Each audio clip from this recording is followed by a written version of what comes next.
Rafael Sanchez Mateus Paniagua is an artist and a researcher, and he has participated or is participating in the 33rd Biennale of Sao Paulo.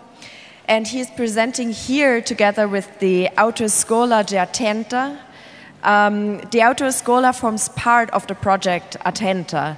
And Atenta is an imaginary association of dispersed and a diffused community that develops practical research on ways to create aesthetic experiences in a general sphere of existence.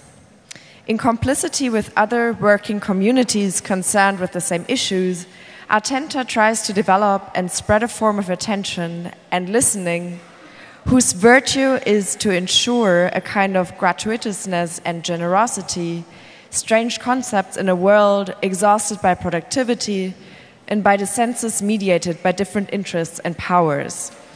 And Rafael is going to present the Autoescola with the participation of Diogo de Moraes, Luis Eduardo de Vasconcelos, Thiago Gil, Priscilla Kikuchi, Rita Mendoza, and Cassiano Sudo Kilisi. Welcome, Autoescola.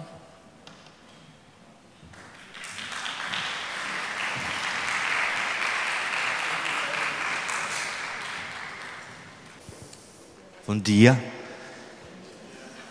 Good morning.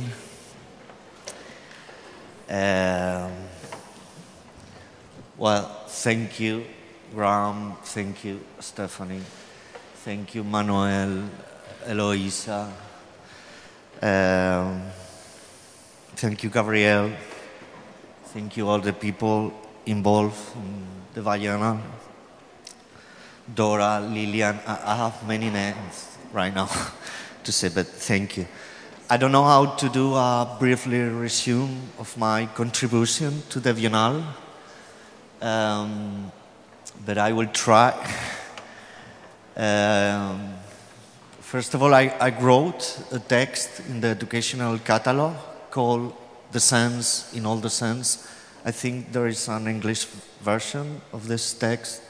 Maybe you can read it. There I wrote all that I know about attention and also about love, that I think is the strongest motivation when we talk about attention. I invite you to read this text that is in these beautiful cards that Antonio designed, and the mediation team, they are using these cards to meet the artwork in this Biennale. I also did an installation that is in the ground floor with these pamphlets or cordéis, as the Brazilian people call here. I am trying to spread some kind of inspiring ideas that I find very interesting in the work of building new perspective of the world and about ourselves.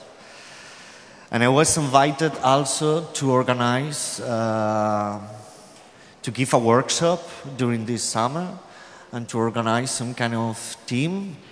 And this is the Autoescola Insular of Atenta, that, as Stephanie said, it has served learning space of practice, research, integrated in the public programming of the Biennale. This project began some weeks before the opening, and it's still going on, and it will last till the end of the Biennale. We are 7 people here, but this team, this Autoescola project, there are more people involved, and I want to mention these people, kind of name dropping right now, but it's interesting to remember this presence, this important presence for this project. And I want to say, in this project, all the people involved, it's Ana Carol Tomé, do Instituto Román, Ana Paula Pacheco, do Instituto Fonte, Ana Drubal, do Casa do Povo, Eneas Bernal, do Museu do Arte Contemporâneo de Castilla y León, na Espanha, Erika Hinz, do Instituto Butantan, Erika Kobayashi, an independent artist, Fernanda Haynes, filmmaker, Giselda Pereira, artista e educadora, Helena Quintana, architect,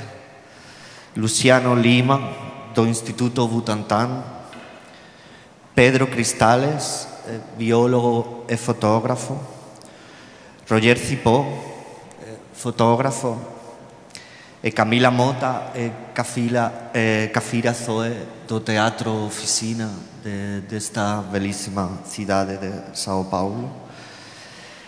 E aqui estamos Priscila Kikuchi, pesquisadora de ciências da religião, está Rita Mendoza, que é facilitadora da aprendizagem ou natureza, está Tiago Gil, que é pesquisador da Fundação Bienal, Cassiano Sido Clisi, que é professor de teatro moderno e contemporâneo e pesquisador, Diogo de Moraes, que é mediador e artista,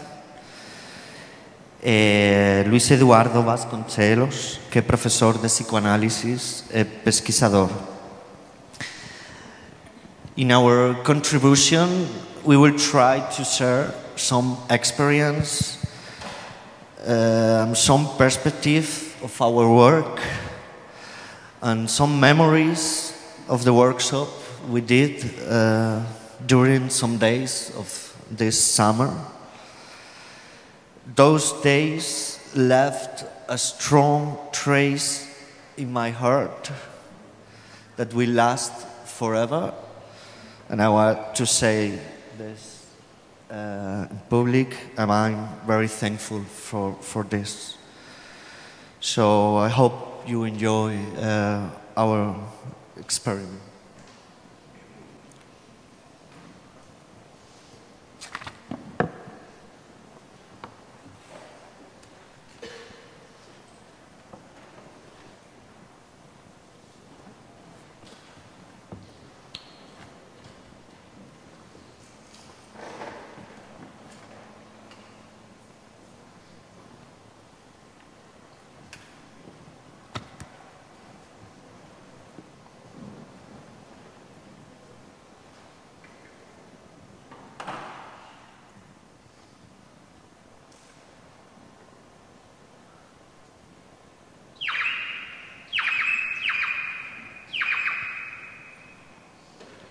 Bom dia a todas e a todos. Nós gostaríamos de iniciar propondo uma pequena prática de atenção. É um exercício tradicional feito em contextos budistas. É um exercício de silêncio e de imobilidade. Quem quiser fazer, a gente pede que desencoste um pouco as costas do apoio da cadeira, mantenha os dois pés no chão. Nós vamos ficar apenas alguns minutos. Então, é importante que o corpo esteja relaxado, mas não abandonado, para você não cair num estado de sono, de torpor. Então, tem uma certa energia nessa imobilidade. Nós vamos ficar imóveis durante alguns minutos. Os olhos podem estar semiabertos. Então nós trazemos a atenção para o corpo, como o corpo está agora, percebendo as tensões que nós podemos soltar na expiração.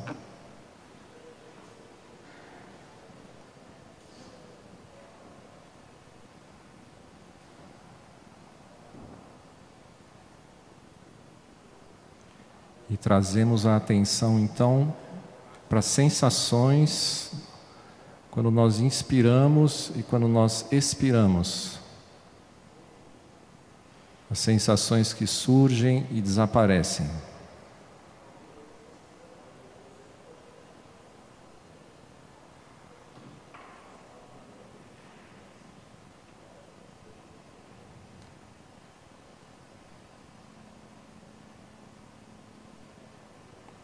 Nós podemos imaginar o ar como uma matéria muito fina que penetra todas as partes sólidas do corpo.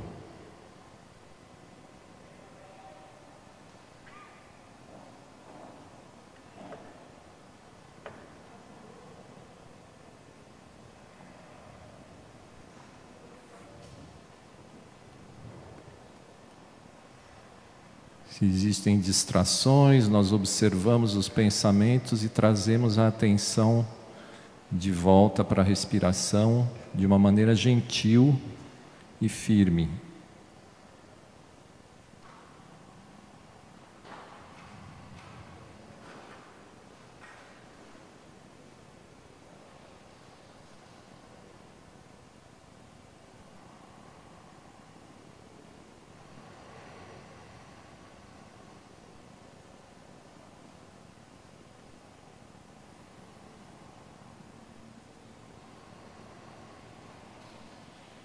Tente deixar que o próprio corpo encontre uma respiração confortável.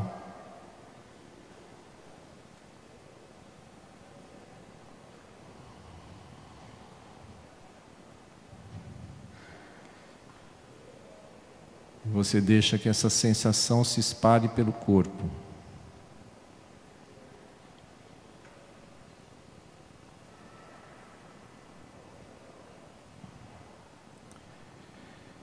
Talvez o mais urgente naqueles tempos difíceis não fosse tanto o falar sobre, mas voltar-se às condições primeiras de criação de uma abertura, uma calma prontidão, sintonizada com o espaço que precede gestos e pensamentos.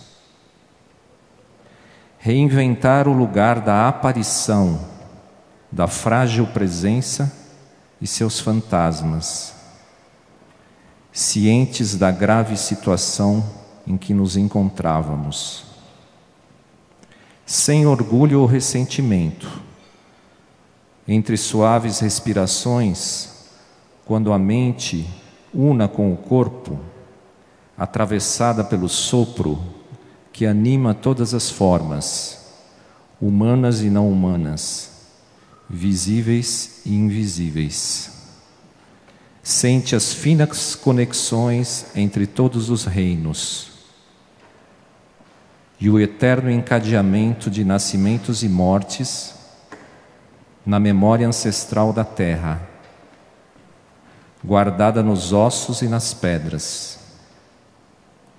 Essa percepção rejeitada pelo homem carcaça, o indivíduo enredado em fabricações das máquinas de captura da atenção. Esta qualidade fundamental que sustenta as escolhas e as direções a tomar nas encruzilhadas de mundos perigosos, libertando a energia dos círculos viciosos e de todo um lixo acumulado em momentos de vida desperdiçados que se repetem. Seria preciso, pois, redescobrir a arte de interromper, mesmo que por um breve instante, os desejos, puxando o mundo para si.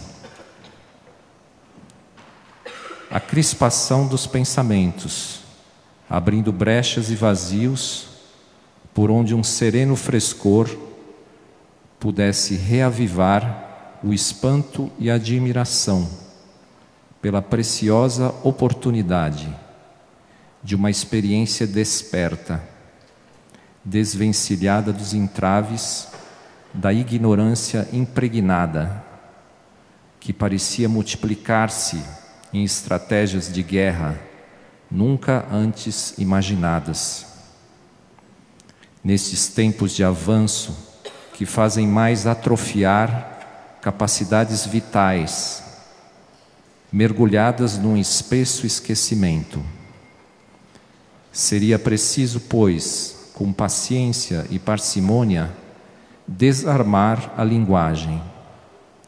Desarmar a linguagem de todo cinismo e presunção, reaprendendo a dizer agora as palavras respiradas no silêncio.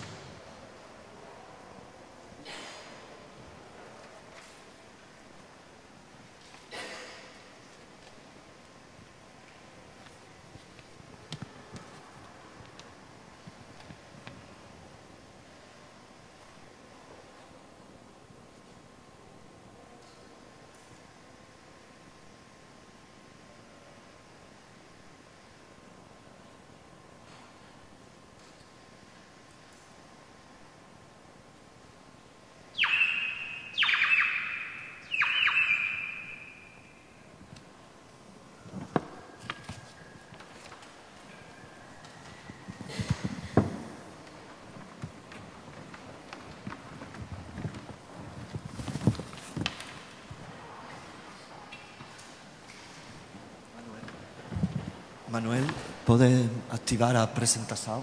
No sé dónde está Manuel. ¿Puede activar a presentación de PowerPoint?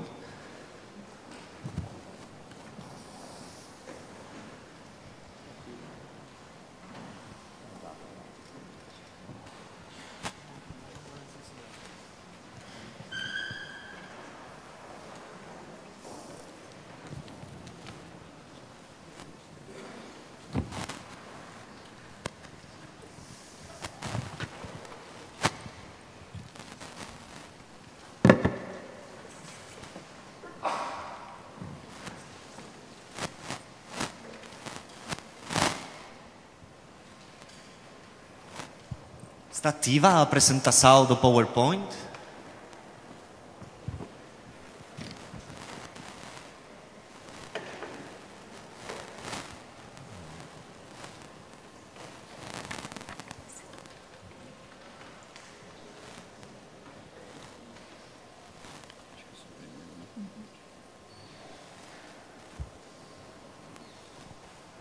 Não sei se está funcionando esta coisa. Obrigado.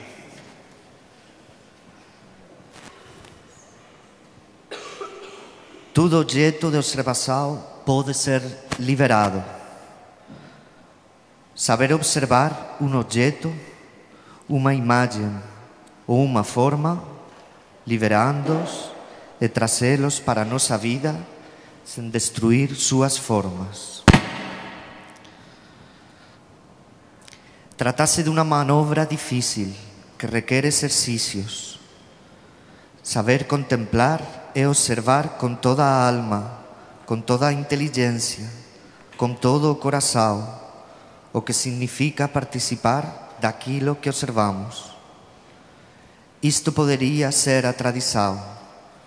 Liberar as formas do passado do seu feitiço, liberando-as dele também, extraindo-as do seu ser passado para imaginá-las enquanto ser futuro. A existência da arte enriquece essa complexidade dos tempos e pode, como tudo aquilo que enriquece, confundir. Daí a necessidade de uma pureza de ânimo que engendre uma mirada limpa diante das coisas, pois não há nada mais perigoso do que mirar com ânimo agitado ou esmorecido, o que gera uma mirada sem nitidez e, portanto, prejudicada. Mirar é perigoso, sempre se sube. Mirar pode deixar enfeitiçado aquele que mira. Mirar pode ser mortal. As imagens, os objetos, podem nos enfeitiçar e devorar-nos. Sua forma deve ser devolvida à vida por nós e não ao contrário.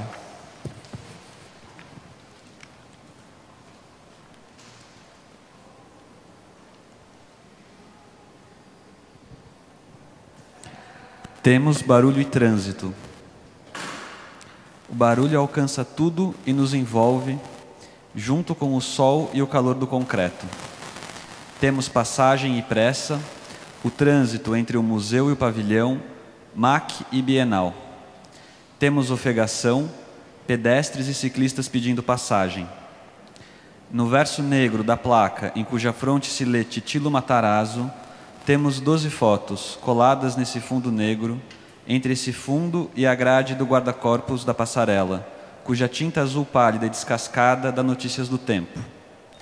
Noutra notícia do tempo, as próprias fotos estão cobertas por rabiscos, grafites, pichos, que formam mais uma camada entre as fotos e a grade do guarda-corpos.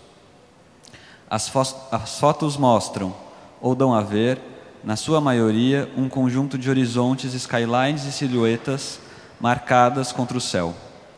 O que, senão uma tentativa de devolver o horizonte ao centro dessa passarela, justo ali em que uma nomeação ofusca a vista no encontro com seu verso?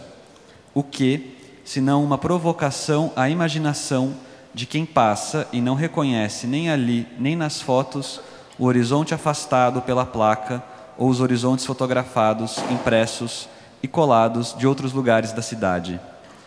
Precisa de tempo, a pausa entre o museu e o pavilhão, a parada no caminho ou do ciclista.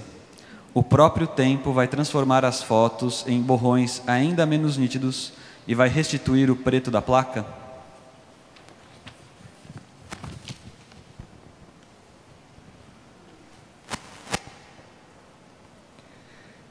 Desde aquele dia, cantei algumas vezes com o pássaro azul. Primeiro em casa, brincando com ou assustando coruja e mariposa, os gatos com quem Laura e eu dividimos um apartamento. Depois, levei o pássaro azul para ser meu companheiro de mediação na Bienal. Foi o seu gorjeio contundente que mediou os 15 minutos de atenção que um grupo de professores e eu dedicamos a uma das obras da Bienal. A cada 5 minutos, ele cantava e todos sabiam, ou pelo menos pareciam saber o que fazer. No primeiro encontro do grupo da autoescola insular, uma tarde em que ninguém sabia bem o que ia acontecer sobre a passarela do MAC, foi um canto de pássaro de água, cantado por Enéas, que nos avisou que nosso protocolo de atenção havia começado.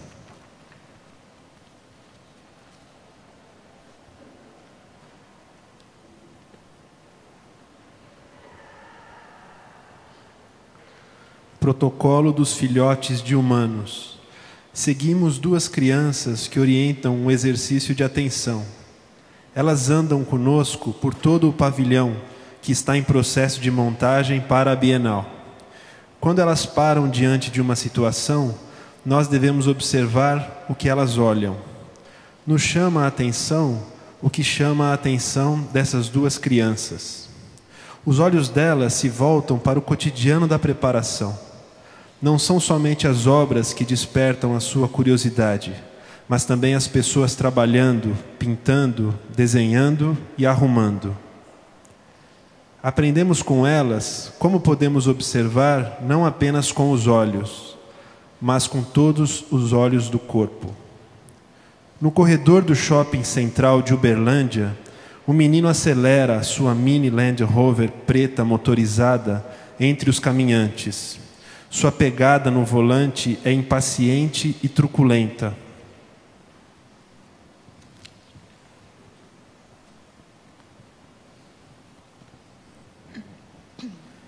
Nunca esquecer que é menos importante o que podemos dizer disso do que isso pode dizer sobre nós.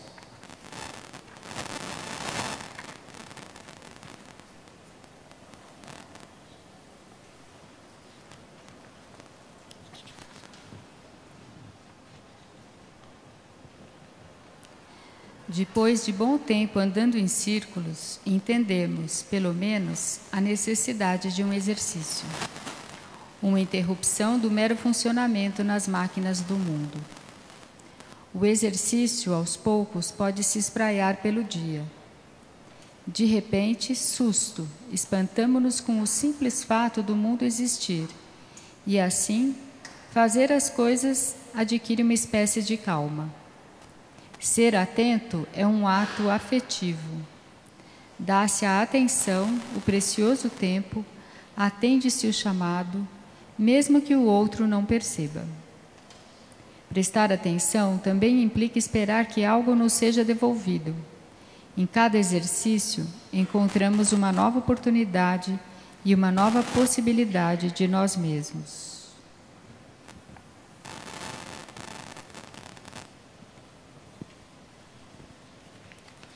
Atenção na atenção.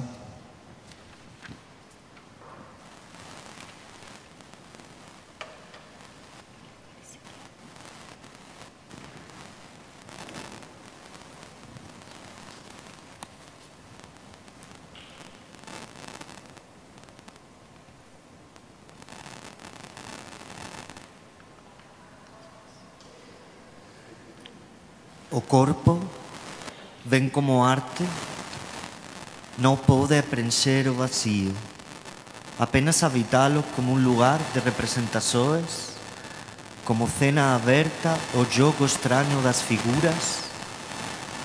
Não pode provocar mudança nem aplacar seu anseio por meio da sua satisfação imaginária. Apenas se predispor para que, apressado do desejo, possa desencadear as forças criadoras.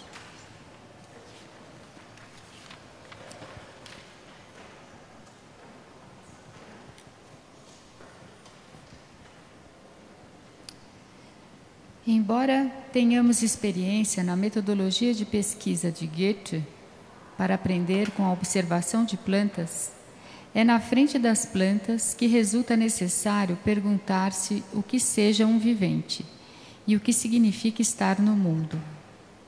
É observando e estudando as plantas que vamos conseguir entender a real capacidade da mente e o que pode o espírito. As plantas denotam uma soberana indiferença aos humanos, à cultura dos povos, à sucessão dos reinos e das épocas do espírito.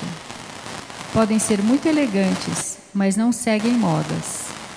Contudo, nenhum outro ser vivente contribui tanto quanto elas para a qualidade estética do cosmo. Parecem ausentes, como que blindadas no seu sonho químico. Não têm sentidos, mas isso não significa fechamento.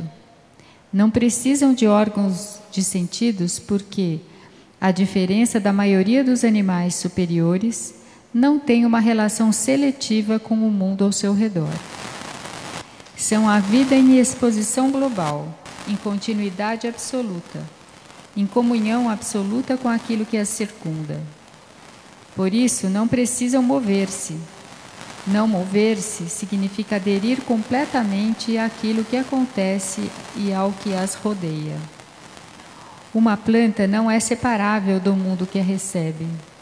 É a forma mais intensa e paradigmática do ser no mundo.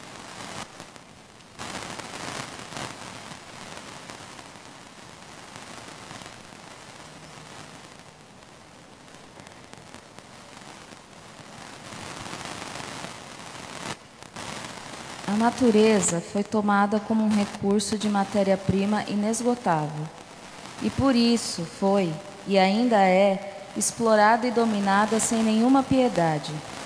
Essa prática tem sua justificativa baseada na orientação dada por Deus para a humanidade em relação a ela, e de dominá-la. Sendo Deus o homem que manda, a natureza então foi personificada como mulher que obedece, que aceita ser coadjuvante das grandes conquistas masculinas. Ambas representam um lugar que deve ser dominado, que deve ser controlado, submetido e explorado como um recurso inesgotável. Mas tanto a natureza quanto a mulher mostram o contrário. A natureza e as mulheres não são fontes inesgotáveis. As religiões de matriz africana são enfáticas quando dizem que Orixá é natureza. Oxum é rio doce que nos dá a água que mata a nossa sede. Mas também pode ser correnteza brava, que não se pode represar. Iemanjá é o mar que nos banha, tirando de nós as energias ruins. Mas também é maré forte, que não vê limites de invasão. Iansã é brisa que nos abraça, mas também a ventania que nos derruba. Experimentar a natureza é uma experiência que descoloniza a noção de dominação que herdamos de um passado colonial e de uma teologia baseada numa hierarquia masculina que domina.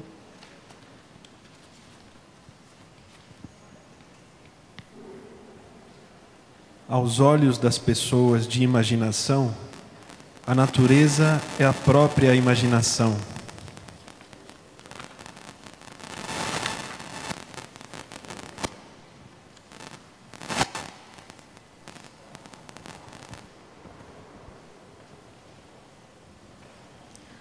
A sexta-feira raiou sagrada, como são todas as sextas para o povo de Candomblé. Os primeiros raios romperam o dia, rompendo também nosso cansaço. Atravessamos a semana dominados pelos relógios que nos gritam na cara a pressa de todas as demandas a se cumprir. Respiramos, em tom de respirar, inspirar. O orientar era caminhar por poucos metros sob os passos de monge. Um desafio de desacelerar e atravessar a principal rampa da Bienal de São Paulo. Um rito sagrado, como os monges, com uma vela nas mãos. Éramos alguns, todos monges, desfilando a lerdeza de dedicar atenção, respiração e tempo para um caminho uno. Éramos os monges da Bienal de São Paulo, contrastando com a pressa das montagens, das idas e vindas, dos barulhos, parafusos, máquinas, martelos, corredores e corridas de um canto ao outro.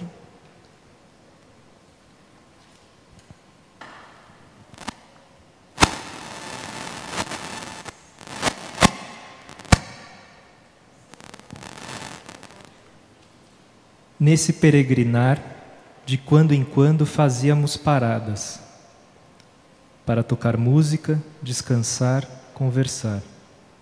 Transeuntes se aproximavam. Alguns nos perguntavam o que era aquilo. Buscávamos reunir aquelas experiências capazes de abrir um buraco na realidade. Com esse exercício, cavamos um túnel entre lugares que podem ser facilmente acessados a pé. A Bienal, o parque, a cidade.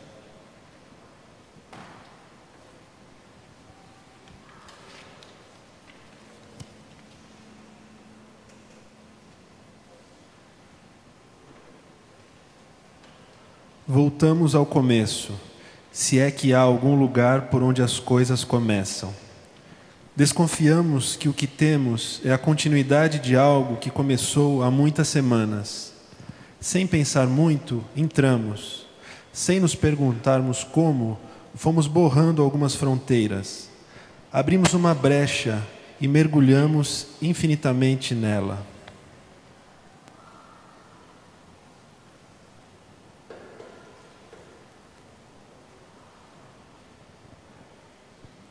Sabemos que experiências como a da autoescola insular, mesmo quando ocorrem em períodos curtos, formando territórios temporários que se dissolvem, podem ter um impacto significativo na vida e na arte dos envolvidos, ou mesmo irradiar-se para fora de um círculo restrito. Elas produzem sementes que brotarão em outras condições e circunstâncias. Questões de micropolítica. No entanto, sabemos também do mundo volátil em que estamos imersos e de algumas particularidades do ambiente brasileiro em que a cultura, às vezes, se revela tão potente e singular para depois morrer na praia, engolida por mais uma crise ou pela inércia dos hábitos. Pois é, como diria um poeta paulista, na geleia geral brasileira, alguém tem que fazer o papel do osso e da medula. Portanto, fica a questão: como tais práticas e encontros podem ganhar consistência, assumindo novas configurações e direções variadas, de modo que os experimentos ganhem densidade, transformando-se em experiência e sabedoria. Que os pássaros, então, depois dos movimentos migratórios, encontrem novos lugares de pouso e descanso, para que as energias continuem circulando no corpo da cidade.